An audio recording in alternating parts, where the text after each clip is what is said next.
राम वरिष्ठ मान की जय, सीताराम भगवान की जय, अपने अपने माता पिता और गुरुजनों की जय। 15 अगस्त हमारा भारत का स्वतंत्रता दिन, और इस स्वतंत्रता का दिन की सबसे पहले आप सभी को शुभकामनाएं। अब थोड़ा विचार और चर्चा इस विषय पे करते हैं कि जो भारत पहले से स्वतंत्र था वो कैद कैसे हुआ और बाद में उसको स्वतंत्र वापस से करना पड़ा, और आज किस रूप में वो कैद है। देखिए, भारत तभी स्वतंत्र होना पड़ा जब उसको पहले कैद होना पड़ा। और कैद कब होना पड़ा? जब भारत की संस्कृति को ठेस पहुंची, या फिर हमारे पूर्वज या फिर हम अपनी संस्कृति को जैसे ही भूलते गए, वैसे ही भारत पे आक्रमण होके विदेशियों ने यहाँ पे कब्जा कर लिया। जब तक चाणक्य जैसे विद्वान इस धरती पे थे, तब तक भारत को कोई कैद नहीं कर पाया। भारत को कोई यहाँ पे आक्रमण करे तो भी उसको वापस जाना पड़ा। भारत माता को कोई ठेस पहुंचा नहीं पाया। लेकिन जब से वेद पुराणों के ऊपर, असली वेद पुराण, आजकल की मिलावटी वेद पुराण नहीं, क्योंकि जैसे हम देखते हैं, एक सच ये भी है कि बहुत सी मिलावट आज के ग्रंथों में की गई है जो कि अनावश्यक थी, और ऐसी मिलावट भविष्य में बहुत हानिकारक बनने वाली है। अब सच पता करना भी मुश्किल है कि मिलावट वाला ग्रंथ कौन सा और असली कौन सा। ये भी बहुत बड़ा एक मुश्किल है, क्योंकि जहाँ तक हमने देखा अनुभव से कि अगर आपकी कोई पिछली 3 पीढ़ियाँ 4 पीढ़ियाँ कोई एक बात को अगर रटती आए कि ये बात ऐसी है, तो भविष्य की सारी पीढ़ियाँ वो मानना शुरू कर देती हैं कि हाँ, ये बात ऐसी है। और आक्रमण तो लगभग 1000-1500 वर्ष से ज़्यादा बढ़ने लगे, और भारत को गुलाम करना इनके लिए इसलिए आसान हुआ क्योंकि हम ना अध्ययन करेंगे, ना साधना करेंगे, ना विधि विधान करेंगे। ध्यान रखें, जब आक्रमण हो रहा था तब नाम जापी संत इस धरती पर बहुत ज़्यादा थे। खोजबीन करने वाले संत बहुत कम थे। ग्रंथों का अध्ययन करने वाले संत बहुत कम थे। साधना सिखाने वाले, असलियत बताने वाले संत बहुत कम थे। जैसे आज हम बुद्धि से कैद हैं, और कैसे कैसे कैद है आपको ही पता है, हमें बताने की आवश्यकता नहीं है। लेकिन हम हमारी विषय की बात करेंगे, हमारे इस क्षेत्र की बात करेंगे। जैसे कोई कुंडलिनी जागृत करने में कैद है। पुराने बड़े बड़े साधु संत भी इस चीज़ को बहुत अमूल्य मानते गए, इस एक क्रिया को बहुत उच्चतम मानते गए, और आज आपकी कुंडलिनी कुछ पैसों में जागृत की जाती है, और करने वाला भी ऐसा व्यक्ति है। आप जान ही लेते हैं सब चीज़ें कि कैसे सब लोग हैं, तो शायद मुझे बताने की आवश्यकता नहीं है। ऐसी कुछ छोटी छोटी चीज़ों से आप बुद्धि से कैद हैं। अनावश्यक विधि विधान, अनावश्यक चीज़ें, ये बहुत गलत चीज़ है। और लोगों को हम बताएं कि नहीं ऐसा था, तो एक बहुत बड़ी मुश्किल हो जाती है। लोग मानना ही नहीं चाहते। जैसे किसी ग्रंथ में लिख के रखा है, हम हमेशा इस चीज़ का उदाहरण देते हैं कि जैसे किसी ग्रंथ में, किसी पंत के ग्रंथ में लिख के रखा है कि पृथ्वी चपटी है, और एक वैज्ञानिक ने 1700-1600 के दशक में बताया कि पृथ्वी चपटी नहीं, पृथ्वी गोल है, तो उसे मार मार के, मतलब उसका खून कर डाला, उसको पूरा मार डाला। रास्ते पे लोगों ने मार डाला उसे कि हमारे ग्रंथ के खिलाफ आप बोल कैसे सकते हो, भगवान कभी गलत हो सकते हैं। मेरे सभी लोगों को मैं बताना चाहता हूँ कि जितने भी ग्रंथ है वो भगवान ने नहीं लिखे हैं। वो आप हम जैसे कुछ चेतना को जिन लोगों ने उच्चतम स्तर पे पहुंचाया है, वैसे लोगों ने वो लिखे हैं, जिनको हम ऋषि साधु संत कहते थे। क्या कुछ त्रुटियां उनसे नहीं हो सकती?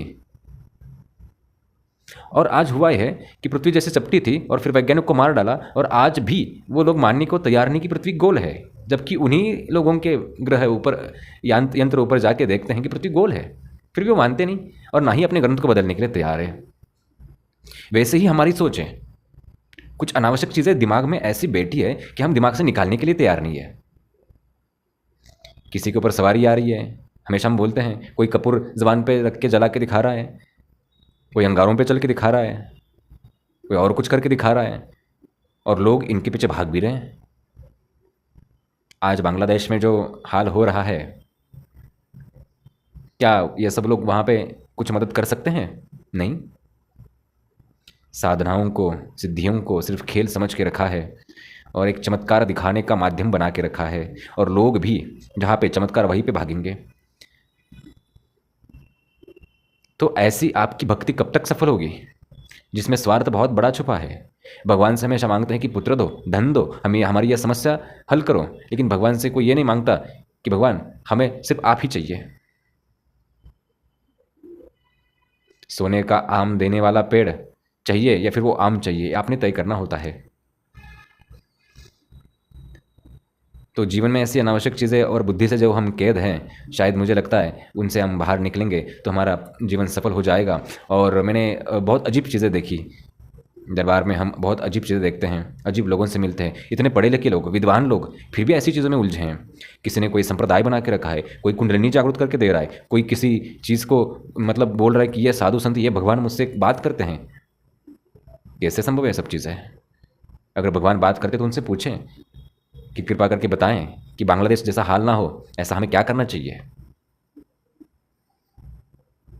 बहुत सी अजीब चीज़ें हैं जिनके बारे में बोलना, मतलब ऐसा हमें वो आदत ही नहीं व्यक्तिगत रूप से कि हम किसी के विषय में बोले। लेकिन अगर कोई गलत चीज़ देखता है, कोई करता है और हम देखते हैं तो हमें थोड़ा सा अजीब लगता है, बुरा भी लगता है और बोलने का मन करता है। हमें वैसी इच्छा नहीं होती कि हम वीडियो ऐसे कुछ बनाएं, बिल्कुल नहीं इच्छा होती। लेकिन आज मैंने शुरुआत की बोलना, कल आप करेंगे, कल और लोग करेंगे, और ऐसे करते ही असली सनातन धर्म उभर के आएगा। नहीं तो अंधविश्वास तो है ही हर जगह पे, बहुत अंधविश्वास। दरबार में भी लोग आते हैं और बोलते हैं गुरु जी कुछ चमत्कार हो जाए जीवन में तो मजा आ जाए। गुरु चमत्कार दिखाने की चीज़ है, जादूगर तो हम है नहीं।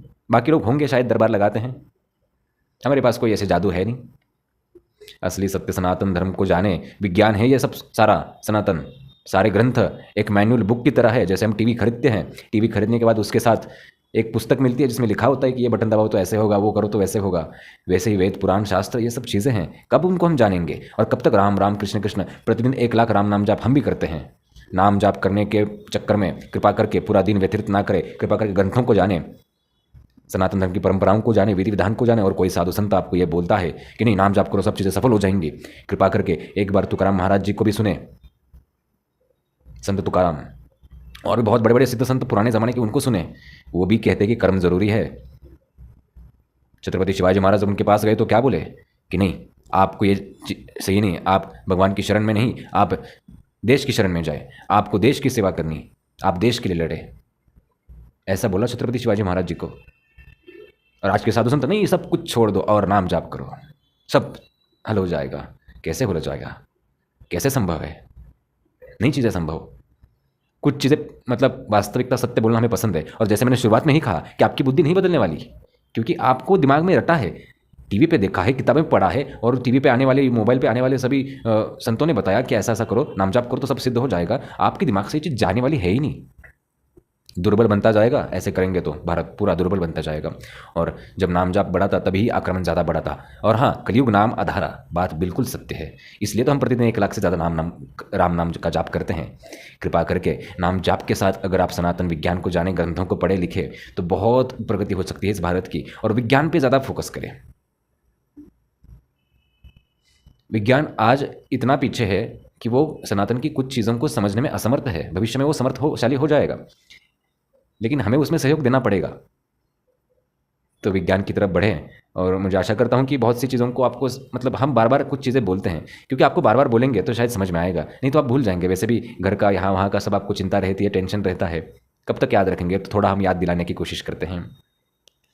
और हाँ, 70-80 साल पहले डिप्रेशन नाम की कोई चीज़ थी नहीं। 70-80 साल पहले जब शादी हो जाती तो जीवन भर चलती थी। 70-80 साल पहले लोग आराम से 100 साल जीते थे।